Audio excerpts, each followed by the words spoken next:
عزیزان گرامی وقار، جن حالات میں آج ہم جمعہ کی نماز ادا کرنے آئے ہیں، دنیا بھر میں قبل اول بیت المقدس کے معاملے کو لے کر ایک عجیب ماحول پیدا ہو چکا ہے۔ دنیا دو دھڑوں میں تبدیل ہے آج، اور یقیناً کیوں نہ اثر کرے کہ میرے آقا صلی اللہ تعالی علیہ وسلم نے ارشاد فرمایا، بیت المقدس جس زمین پر آباد ہے، حضور پاک صلی اللہ علیہ وسلم کے فرمان علی شان کا مفہوم ہے سید البقاع، یعنی زمین کا جو سردار علاقہ ہے وہ بیت المقدس کا علاقہ ہے۔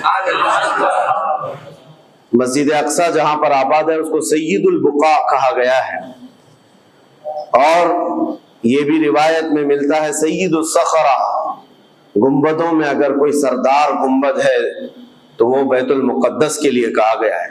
اور قرآن نے یہ فرمایا الذی بارکنا حولہ، مسجد اقصی کے متعلق فرماتا ہے رب تعالی کہ وہ مسجد اقصی جس کے ارد گرد ہم نے برکتیں رکھی، لنریہ من آیاتنا، تاکہ ہم اپنی نشانیاں انہیں دکھائیں۔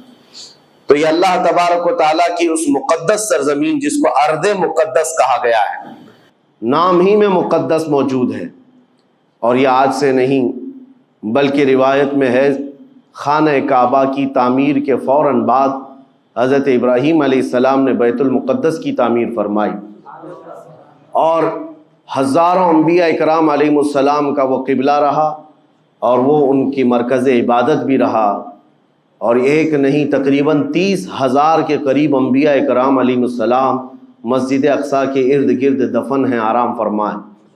جہاں اللہ کا ایک ولی دفن ہوتا ہے وہ برکت کی جگہ ہے، اور جہاں 30,000 نبی دفن ہوں، اور وہ بھی اولو العزم پیغمبر حضرت ابراہیم علیہ السلام، حضرت اسحاق علیہ السلام، حضرت یعقوب علیہ السلام، حضرت موسیٰ علیہ السلام، حضرت زکریا علیہ السلام، یہ سب وہ انبیاء کرام علیہ السلام ہیں جو رسولان اعظام بھی ہیں، شریعت والے ہیں، یہ سب بیت المقدس کے ارد گرد ہیں۔ یہاں پر کچھ بھی اثر ہونا پوری دنیا پر بھی اس کا اثر پڑتا ہے، اور آج ہم دیکھ رہے ہیں جو حالات پوری دنیا میں پیدا ہوئے ہیں، اور چاہے وہ یورپ ہو کہ امریکہ ہو، افریقہ ہو کہ رشیا ہو، عرب ممالک ہو کہ ہند ہو، ان سب کو کچھ نہ کچھ کہنے کی آج ضرورت پیش آ رہی ہے۔ کیوں؟ اس لیے کہ وہ ایسا سینٹر ہے، ایسا تقدس ہے وہاں پر جس میں پوری دنیا انوالو ہو ہی جاتی ہے، اور برسوں سے لے کر وہ جنگ کا میدان رہا، اور حضور پاک صلی اللہ تعالیٰ علیہ وسلم نے بیت المقدس کے لیے کیا فرمایا؟ صحابہ نے جب اس زمین کے بارے میں پوچھا تو میرے آقا نے فرمایا وہ حشر و نشر کی جگہ ہے، حشر و نشر کی جگہ ہے، یعنی قیامت کے قریب سارے لوگوں کو ادھر ہی ہانک دیا جائے گا، اور قیامت وہیں آنی ہے۔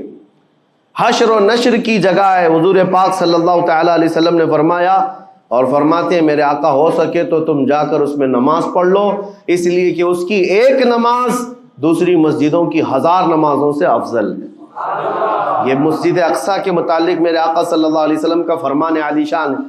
پھر صحابہ اکرام نے پوچھا کہ اگر کوئی جا نہ سکے میرے آقا بیت المقدس اور نماز پڑھنے کی اس کو استطاعت نہ ہو وہاں جا کر، تو کیا کرے؟ حضور اکرم صلی اللہ علیہ وسلم نے فرمایا کم از کم تیل کا ہدیہ تو بھیج دے تاکہ وہاں چراغ جلانے کے کام آئے۔ یہ حدیث پاک میں ابن ماجہ کی حدیث ہے۔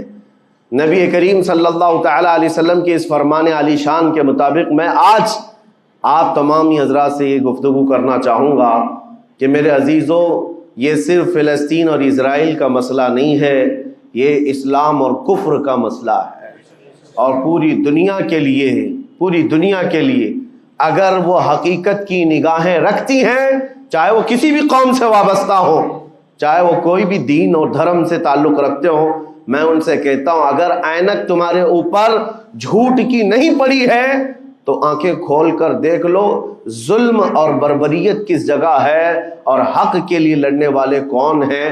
یہ ہر ایک منصف مزاج آدمی بھی آج پہچان سکتا ہے کہ کون نہتہ مارا جا رہا ہے اور کون سپر پاور طاقت پر کھڑے ہو کر اپنے مظلوم ہونے کا دعویٰ کر رہا ہے۔ ہر دنیا کا انصاف پسند آدمی آج بول سکتا ہے، لیکن یہ دور بھی امتحان کا ہے۔ جتنے کیڑے مکوڑے دل میں بغض و عداوت رکھتے ہیں اسلام کے، وہ ظالموں کے ساتھ کھڑے ہوئے نظر آتے ہیں، آج ظالموں کے ساتھ کھڑے ہوئے نظر آتے ہیں۔ نبی کریم صلی اللہ تعالی علیہ وسلم نے فرمایا، مسلمانوں آپ اپنی اوپینین، اپنی رائے کیا رکھتے ہیں یہ بہت امپورٹنٹ ہے۔ دنیا کیا کہتی ہے اس سے مجھے غرض نہیں، تمہارا تعلق تمہارے نبی پاک کے فرامین سے ہے۔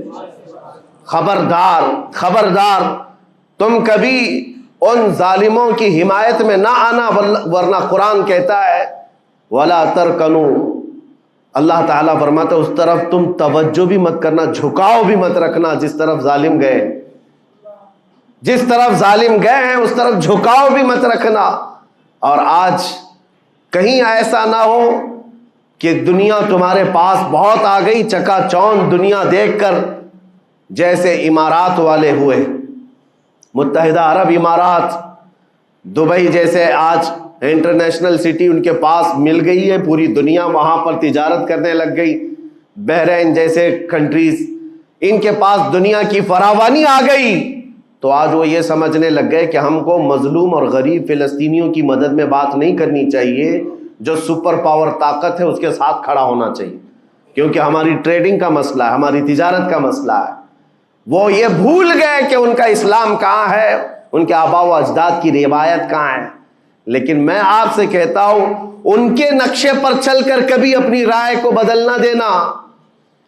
بعض مسلمانوں میں یہ گفتگو پھیلی ہوئی ہے کہ کیا ہم ہی مسلمان ہیں ہندوستان کے، کیا ہم ہی لوگ ہیں جو اپنی رائے بنائیں، وہ بڑے بڑے لوگ ہیں، عرب لوگ ہیں اور بڑے بڑے مشائخ ہیں وہاں پر، ان لوگوں نے رائے الگ بنائی ہے، وہ دنیا کے اور پیسوں کے پجاری بن گئے ہیں، ان کے ہاں نفس غالب آ چکا ہے اور شیطان کا ان کے اوپر غلبہ ہے، وہ حق نہیں دیکھ رہے ہیں۔ میرے عزیزو، کہیں تم اپنی رائے اس طرح بنا لیے تو حدیث کو جھٹلانے والے ہوں گے۔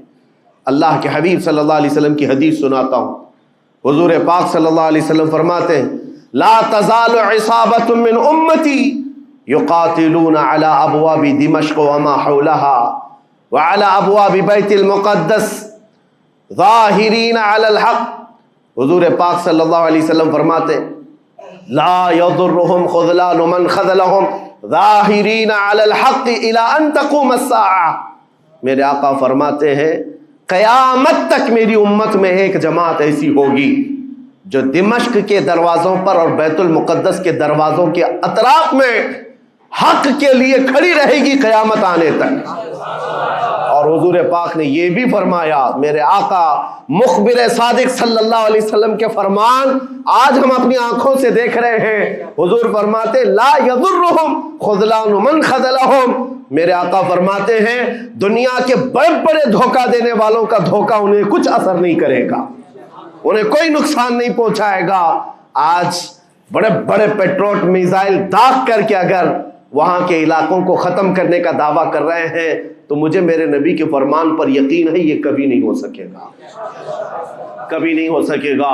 کچھ عمارتوں کے گر جانے اور کچھ بچوں کے اور کچھ لوگوں کے قتل ہو جانے کا نام یہ جیت اور فتح نہیں ہے۔ میرے عزیزو، آج ہم ان ظالموں کو دیکھ رہے ہیں جن کا دعویٰ تھا کہ دنیا میں ان سے بہتر ڈیفنس طاقت کسی کے پاس نہیں، ان سے بہتر بنکر کسی کے پاس نہیں، ان سے بہتر سائرن بجانے کی طاقت کسی کے پاس نہیں، پوری دنیا کو زہریلے ہتھیار بیچنے والی طاقتیں۔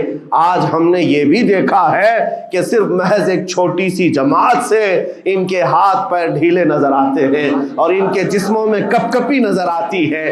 پوری طاقت تمہاری ایک جگہ۔ میں بھی چند دنوں قبل عمرہ میں تھا جب یہ پڑھ رہا تھا کہ ایک چھوٹی سی جماعت جس کو پوری انٹرنیشنل دنیا مل کر کے آتنکواد گھوشت کرتی ہے، امریکہ ہو، یو کے ہو اور دوسری بہت ساری طاقتیں، وہاں پر فلسطینیوں کی حمایت میں لڑنے والے ان مجاہدین کو یہ آتنکواد کہتے ہیں، ٹیررسٹ کہتے ہیں، جو اپنے چھوٹے سے علاقے کو بچانے کے لیے اپنی جانیں دے رہے ہیں، وہ آتنکواد ہیں، وہ ٹیررسٹ ہیں۔ ان کے پاس کھانے پینے کی چیزیں نہیں رہ گئی، ان کی کرنٹ سپلائی بند کر دی گئی، ان کا پانی بند کر دیا گیا، پھر بھی وہ آتنکواد ہیں۔ میرے عزیزو، یہ دنیا کا دگلا معیار دیکھو آپ۔ رشیا پورے یوکرین کو تباہ کرتا رہا، پورا راکھ میں بدل دیا۔ ان ظالم کتوں کی زبان پر کبھی نہیں آیا کہ رشیا آتنکواد ہے یا رشیا ٹیررسٹ ہے۔ یہ میڈیا میں بھونکتے رہے رشیا اور یوکرین کی وار چل رہی ہے، زمین کا مسئلہ ہے۔ ارے ہزاروں لوگوں کو رشیا راکھ میں بدل کر رکھ چکا ہے، کیوں نہیں بولتے اس کے متعلق؟ کیوں نہیں کہتے کہ وہ آتنکواد ہے؟ اس لیے کہ یہ ظالم دجالی میڈیا جتنے ہیں، انہیں پتا ہے ان کے باپ داداؤں سے بڑی طاقت اس کے پاس موجود ہے۔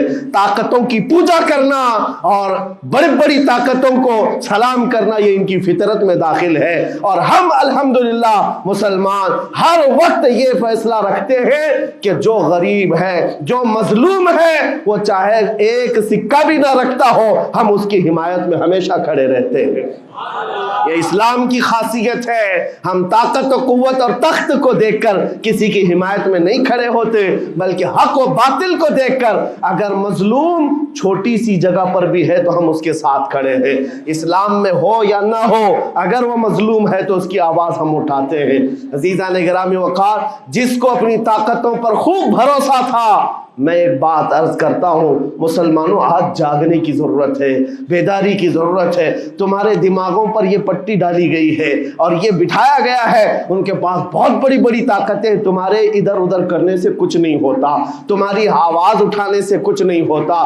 رب تبارک و تعالیٰ نے تمہیں یہ ظاہر کر دیا کہ میں ابھی پڑھ رہا تھا، اس چھوٹے سی علاقے میں غزہ پٹی میں بڑی بڑی دنیا کی 4 تنظیمیں، خفیہ خبر رساں ایجنسیاں موجود ہیں جو ان کی خفیہ خبریں ہر وقت پہنچاتی ہیں۔ وہ اسرائیل کی بھی ہے، امریکہ کی بھی ہے، اور سعودی عرب کی بھی ہے، اور ایجپٹ کی بھی ہے۔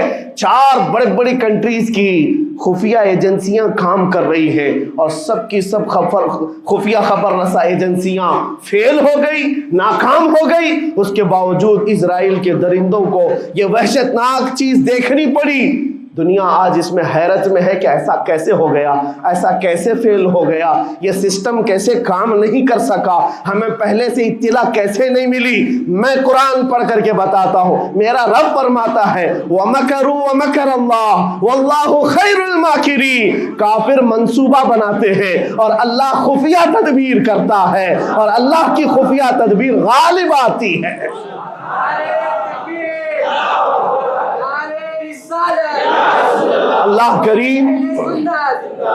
اللہ کریم جب خفیہ تدبیر فرماتا ہے، سارے سسٹم فیل ہو جاتے ہیں، دنیا کی طاقتیں ہیچ ہو جاتی ہیں۔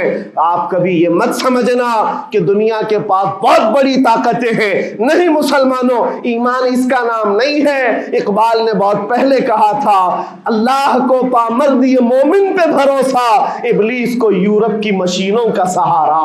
ان کے پاس یورپ کی مشینوں کا سہارا ہے، لیکن مسلمان کو اپنے رب کی طاقت پر بھروسہ ہے۔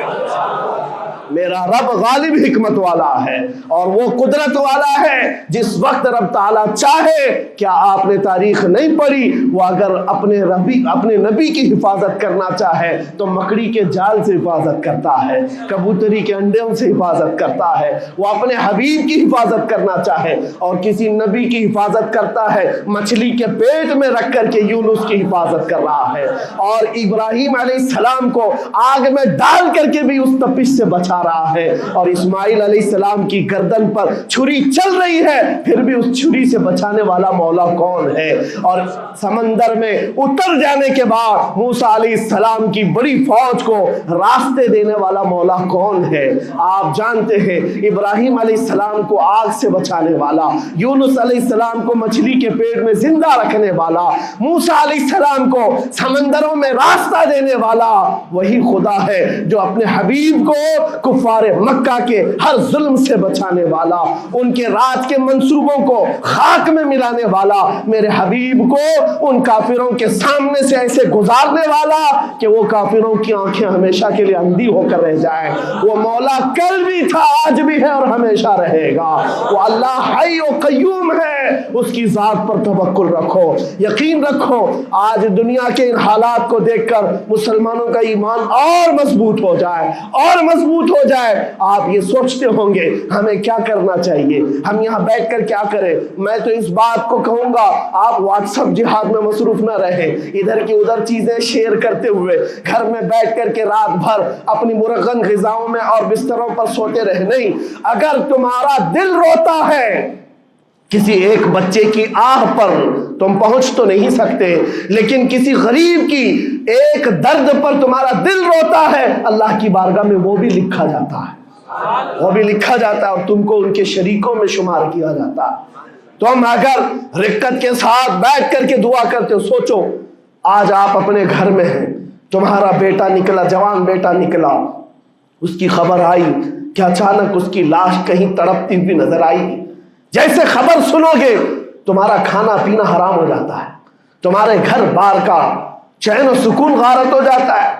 کیا ہوتا ہے جب اپنا ایک جوان بیٹا کہیں کسی حادثے میں انتقال ہونے کی خبر بھی آ جائے، بے چینی اور گھر میں کوہرام مچ جاتا ہے۔ یہ چیز کیوں ہوتی ہے؟ کیونکہ تمہارا تعلق ہے، جسمانی بھی روحانی بھی تعلق ہے اپنے بیٹے سے۔ اور میرے آقا نے فرمایا مثل المؤمن کمثل جسد اذا اشتكى عضو تداعى له سائر الجسد بالسهر والحمى۔ میرے آقا فرماتے ہیں پورے مومن جتنے بھی دنیا میں ہیں، سارے مومنین ایک جسم کی طرح، میرے آقا فرماتے ہیں ایک جسم کی طرح ہیں۔ اگر ایک عضو کو تکلیف ہو تو پورے جسم میں بخار آ جاتا ہے، ایک عضو کو تکلیف ہو تو پورے جسم میں بخار آتا ہے۔ آج تمہاری کیفیت یہ ہونی چاہیے، جس وقت ان حالات کو دیکھو تمہارا دل روئے، تمہاری بے قراری بڑھ جائے، تمہاری بے چینی بڑھ جائے، اور بارگاہ رب العزت میں گڑ گڑاؤ کہ مولا اگر ہمارے برے اعمال کی وجہ سے، ہمارے گناہوں کی وجہ سے ہمارے بھائیوں پر اگر یہ آفت آئی ہے تو میں توبہ کرتا ہوں، میں باز آتا ہوں مولا، میں اپنی حرکتوں سے توبہ کرتا ہوں۔ آج تمہیں پتہ ہے یہ آج کا حادثہ نہیں، اس دنیا کو میں جتنا کوسوں کم ہے، جو دغلی پالیسی رکھتے ہیں، جو ڈبل سٹینڈ رکھتے ہیں، ان کو جتنا بولوں کم ہے، میں ڈرتا نہیں ہوں اس بات پر، لیکن آج دل بھرا ہوا ہے ان مظلوموں کی آواز کو سن سن کر کے، جن کے گھروں پر رات بھر بمباری ہوتی ہے، جن کے شہر کا پورا بادل پٹاخوں سے نہیں میزائلوں سے روشن دکھتا ہے۔ میرے عزیزوں کیسی راتیں وہ گزارتے ہیں، ماں رات کو اپنے بچے کو گلے سے لگا کر سوتی ہے، اس کو یقین نہیں ہوتا صبح تک میرا لال میرے ساتھ رہے گا، انہیں پتہ بھی نہیں ان کے دروازوں پر موت دستک دے رہی ہے۔ 5000 سے زیادہ راکٹ داغ کر کے ابھی بھی ختم نہیں کیا گیا، اور ظلم اتنا ہونے کے بعد حیرت ہوتی ہے اس دگلی دنیا پر میڈیا میں بار بار یہ کہا جاتا ہے ان آتنکیوں کا خاتمہ کیا جا رہا ہے، آتنکوادیوں کو نیست و نابود کیا جا رہا ہے، جن کی زمین پر 70 سال سے قبضہ کر کے بیٹھا ہے، دنیا اس پر کچھ نہیں بولنا چاہتی۔ آپ کو پتا ہے ہسٹری جنہوں نے پڑھا نہیں وہ آج بھوک رہے ہیں، جن کو تاریخ معلوم نہیں ہے وہ ٹپنی دینے کی کوشش کر رہے ہیں، ان کو اپنے باپ داداؤں کی تاریخ نہیں معلوم، یہ فلسطین کی تاریخ پر چل پڑے۔ پتہ ہے 1917 میں صرف 4000 یہودیوں کو رہنے کی اجازت دی گئی تھی، جب یہ پوری دنیا سے مارے مارے گھوم رہے تھے، ان کے لاکھوں یہودیوں کو مار کر ختم کیا گیا تھا۔ اس وقت فلسطین میں 4000 یہودیوں کو پناہ دی گئی تھی، اور یہ 4000 سے بڑھتے بڑھتے بڑھتے پوری دنیا سے ہجرت کر کے آتے رہے۔ 1948 میں انہوں نے اپنے ملک کا اعلان کر دیا۔ دنیا کو یہ نہیں پتا ہے، آج سب پتا ہے، نقشہ دیکھ دیکھ کر کے سب شیئر کر رہے ہیں۔ 1970 میں اتنا تھا اسرائیل، 40 میں اتنا ہو گیا، پھر 67 میں اتنا ہو گیا، سب شیئر کر رہے ہیں۔ تمہاری عقل ماری گئی ہے جب دیکھ رہے ہو کہ ایک ظالم آدمی کسی کے زمین پر قبضہ کرتا کرتا کرتا پورا بڑھ گیا، اب جو مظلوم تھے ان کی اپنی زمین بھی نہیں باقی، ان کی حکومت نہیں ہے، ان کی ایمبیسی نہیں ہے، ان کا کچھ نہیں، ایک شہر لے کر بیٹھے ہیں، وہ بھی ہضم نہیں ہو رہا۔ اور میں یہ باتیں کھل کر اس لیے کر رہا ہوں کہ میرے اپنے اوپینین ہی نہیں ہے، پوری دنیا کے اقوام متحدہ UN نے کہا ہے اسرائیل کو 1967 میں جو تمہارا اسرائیل تھا وہاں واپس چلے جاؤ، لیکن یہ دادا گیری ایسی ہے کہ وہ کسی کی نہیں مانتا، نہ UN کی، یہ سب چیزیں دنیا کو معلوم ہے، پھر بھی دنیا یہ کہتی ہے اسرائیل اپنے ڈیفنس میں کام کر رہا ہے، اپنے ڈیفنس میں کام کر رہا ہے۔ ایک کتے کی موت ہوتی ہے تو پوری دنیا بلبلاتی ہے، اور یہاں روزانہ ہزاروں فلسطینیوں کو قتل کر دیتے ہو، تم قتل بھی کرتے ہو تو چرچا نہیں ہوتا، ہم آہ بھی کرتے ہیں تو ہو جاتے ہیں بدنام۔ یہ حالات آج پیدا کیے گئے۔ میں آپ حضرات کو یہ بات کہنا چاہوں گا، یہ ایمان کے مضبوط کرنے کا وقت آ چکا ہے۔ میرے آقا کے فرمان پر یقین کرو، اللہ کی مدد آتی ہے اور آ کر رہے گی انشاءاللہ۔ اور یہ حالات آپ دیکھ رہے ہیں۔ میں ایک بات اور بتا کر اپنی گفتگو کو سمیٹتا ہوں، کثرت سے ان کے لیے دعائیں کرو، کثرت سے دعائیں کرو، اور اپنی غلط عادتوں سے باز آ کر اللہ کی بارگاہ میں مانگو۔ ظاہر سی بات ہے، حرام کھاتے ہو اور کسی کے لیے دعا کرتے ہو، کہاں دعائیں جائیں گی؟ اب جو بات رہ جاتی ہے یہ کچھ دنوں کے لیے ہے، وہ بھی امتحان دے رہے، ہم بھی امتحان دے رہے، یہ امتحان کی گھڑی گزرنے والی ہے، اور قیامت کے قریب میرے آقا کا فرمان حق ہو کر صاف ظاہر ہوگا، صاف ظاہر ہوگا، پوری دنیا دیکھے گی۔ بعض روایات میں ہے کہ حضرت سلیمان علیہ السلام کی روایتیں بھی بیان کی گئی، کہ آپ نے فرمایا کہ یہودیوں کی ایک ریاست قائم ہوگی، اور صرف 50 سال کے بعد ان کی ریاست کے قائم ہو کر 50 سال کے بعد قیامت کی بڑی نشانیاں سامنے آ جائیں گی۔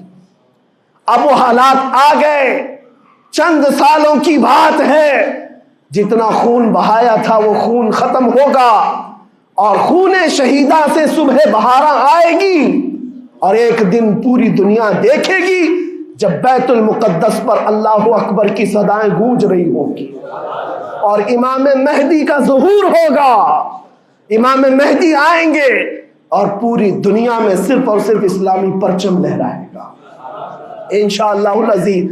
میرے آقا صلی اللہ علیہ وسلم فرماتے قیامت کے قریب تم دیکھو گے ہر چیز یہودیوں کے خلاف ہوگی، حتیٰ کہ پتھر بھی تمہیں کہیں گے یہودی یہاں چھپا ہوا ہے، پتھر بھی کہیں گے، اور حضور نے فرمایا تو یہ ہو کر رہے گا، ہو کر رہے گا۔ اس لیے ان کی طاقتوں پر نہ جاؤ، ان کی قوتوں پر نہ جاؤ۔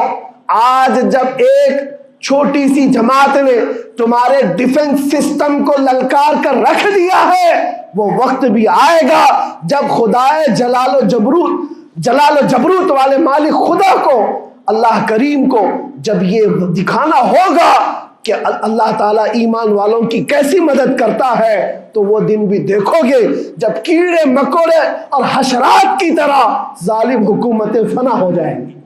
انشاءاللہ وہ وقت آئے گا، لیکن آپ تمامی حضرات اپنے دلوں میں رقت طاری کریں، اپنے دلوں میں ان غریبوں کے لیے، ان مظلوموں کے لیے دنیا کیا بھوگتی ہے اس کی طرف نہ جاؤ، کون کیا کہتا ہے، ان ظالموں کو ان کے ساتھ کھڑے ہونے میں شرم نہیں آتی۔ آپ کو پتہ ہے یہاں ہمارے ہندوستان میں بھی بہت سارے آج نکلے ہوئے سوشل میڈیا پر جنگ کر رہے ہیں، اور ان کو لگتا ہے اسرائیل کے ساتھ کھڑے۔ آپ کو پتہ ہے اسرائیل ایک ایسی یہودی ریاست ہے جو پوری دنیا کے کسی بھی دھرم کو نہیں مانتے، مسلمانوں کے بھی ویسی دشمن، ہندوؤں کے بھی دشمن، عیسائیوں کے بھی دشمن۔